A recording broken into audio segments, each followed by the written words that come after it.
Hola, ¿qué tal? Tomemos unos minutos para reflexionar en la palabra del Señor y hoy lo vamos a hacer en un pasaje del libro de Joel, capítulo 2.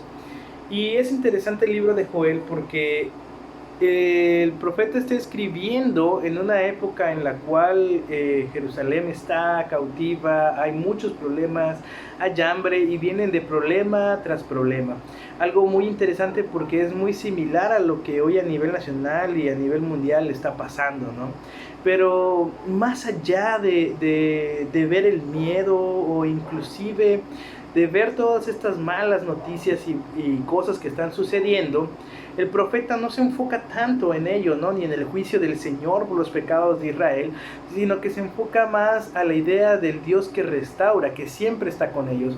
Y quiero compartir estas palabras en Joel, versículo 12 en adelante del capítulo 2, y dice: por eso, pues ahora dice Jehová, convertíos a mí con todo vuestro corazón, con ayuno y lloro y lamento, rasgad vuestros corazones y no vuestros vestidos, y convertíos a Jehová vuestro Dios, porque misericordioso es y clemente, tardo para la ira y grande en misericordia, y que se duele del castigo. ¿Quién sabe si volverá y se arrepentirá y dejará bendición tras él? Esto es ofrenda y libación para Jehová vuestro Dios.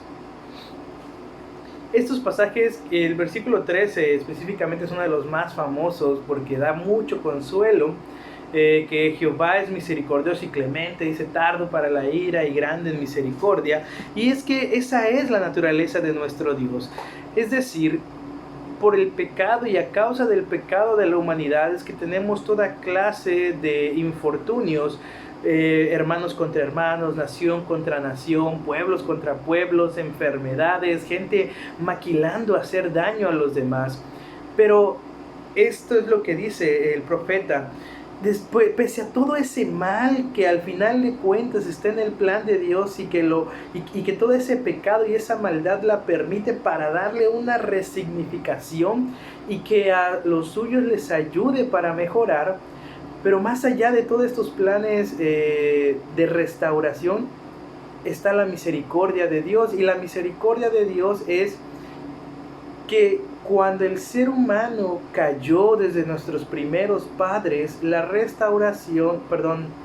comunión con el Señor se rompió y debe haber una restauración de esa comunión, que es lo más importante y lo más básico que tiene el ser humano. El fin principal del hombre es glorificar a Dios, pero ¿cómo puede glorificar al Señor si está apartado de toda su gloria, si está ajeno a toda comunicación con el Señor? Es imposible.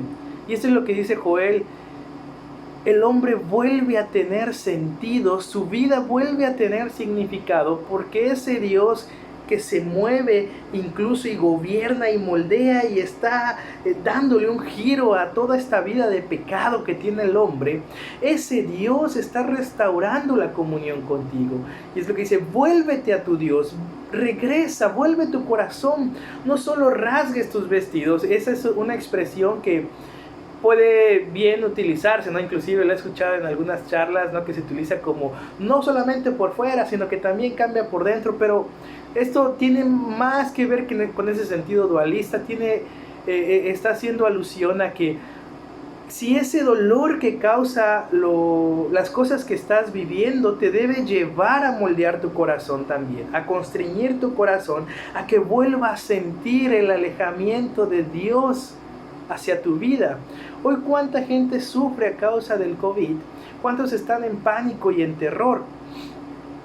Y es como si el profeta dijera en nuestro tiempo: todo ese pánico y ese dolor que te causa una enfermedad también debería causártelo el estar alejado del Señor, porque es el todo de la vida, y no solo de esta vida, sino de la eternidad misma.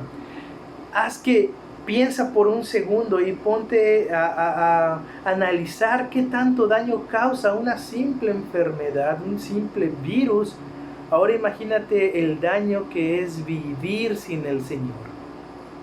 Esta es una prueba solamente de cómo el humano es vulnerable y necesita del soberano, del dueño de todo para sobrevivir. Cómo da el talento a la gente como los médicos, los químicos, los investigadores, las enfermeras que cuidan a los enfermos. Y es tan necesario ahora y la gente lo pide una cura. ¿Cómo es tan necesario? Pues así es el Señor de necesario para tu vida. Vuelve al Señor, es decir, restaura tu corazón, tu comunión con el Señor. Ve que Él es misericordioso. Inclusive la pregunta del versículo 14, ¿quién sabe si volverá y se arrepentirá y dejará bendición tras de Él? ¿Qué bendición es estar con el Señor? Solamente la puedes experimentar cuando esa relación ha sido restaurada. Pero la buena noticia es que esa relación la restauró Cristo. Cristo vuelve a ser el puente, ese nexo, el mediador entre Dios y los hombres. Qué gratitud y qué gran bendición es vivir en Cristo. Porque toda tu vida está segura, porque hasta tu muerte es segura. Y tu resurrección, que es la bendición que viene de todo esto, será grandiosa. Estarás disfrutando de la presencia de Dios y de todo de lo que Él emana. Amor, paciencia, benignidad, fe. Rasga vuestro corazón y no vuestros vestidos. No tengas miedo, diría la Escritura, de aquel que puede dañar el cuerpo, sino aquel que puede dañar tu vida entera. Así como hay precaución y atención y cuidados para prevenir el COVID, así también tu vida con el Señor, tu relación con el Señor necesita los mismos cuidados, porque el pecado es como una enfermedad que trasciende todos los aspectos de tu vida a tal grado que puede llegar hasta la negación del Creador de todo.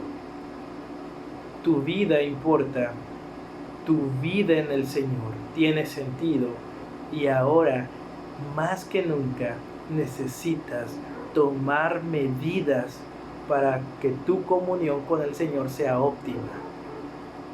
Ora, lee su palabra, sé excelente persona, porque en ello tenemos el mote de cristiano, que significa vivir con Cristo, seguidor de Cristo.